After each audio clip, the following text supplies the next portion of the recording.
നമസ്കാരം, തേടേ ന്യൂസിലേക്ക് സ്വാഗതം. നമുക്ക് എല്ലാവർക്കും അറിയാവുന്നതായ ഒന്നാണ് ഉള്ളി. ഈ ഉള്ളി നമ്മൾ പാചകം ചെയ്ത് മറ്റു കറികളുടെ കൂടെ മാത്രമാണ് കഴിക്കുന്നത്. എന്നാൽ ആരോഗ്യത്തിന്റെ കാര്യത്തിൽ ഇത് മുൻപന്തിയിലാണെന്ന് ചിലർക്ക് മാത്രമേ അറിയൂ. അതോടൊപ്പം ക്യാൻസറിനെ പ്രതിരോധിക്കുന്നതിനും ഇത് മുൻപിൽ തന്നെയാണ്. പച്ചയുള്ളി കഴിക്കുന്നതും ശരീരത്തിന് വളരെയധികം നല്ലതാണ്. ഈ പച്ചയുള്ളിയിൽ അടങ്ങിയിരിക്കുന്ന ഫ്ലെവനോയിഡ് ആണ് ക്യാൻസർ കോശങ്ങളെ പോലും നശിപ്പിക്കുന്നത്.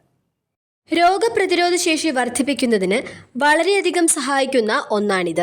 രോഗപ്രതിരോധ ശേഷി കുറവുള്ളവർ ദിവസവും ഭക്ഷണത്തിന്റെ ഭാഗമായി പച്ചയുള്ളി കഴിക്കുന്നത് ഏറ്റവും നല്ലതാണ്. എല്ലുകളുടെ ബലം വർദ്ധിപ്പിക്കുന്നതിന്, ആസ്മ പരിഹരിക്കാനും ഇതിന് കഴിയും. ഇതിലുള്ള ആന്റി ഇൻഫ്ലമേറ്ററി ഏജന്റ് എന്നതാണ് സവോള. ഇത് അലർജിയും ആസ്മയും ഇല്ലാതാക്കാൻ സഹായിക്കുന്നു.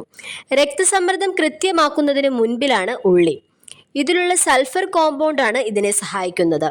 ഇത് രക്തത്തിലെ ഇൻസുലിൻ്റെ അളവ് വർദ്ധിപ്പിക്കുകയും രക്തസമ്മർദ്ദത്തെ കുറയ്ക്കുകയും ചെയ്യുന്നു. ഹൃദയസ്പന്ദന നിരക്കിൽ പലപ്പോഴും പലരിലും മാറ്റമുണ്ടാകാറുണ്ട്.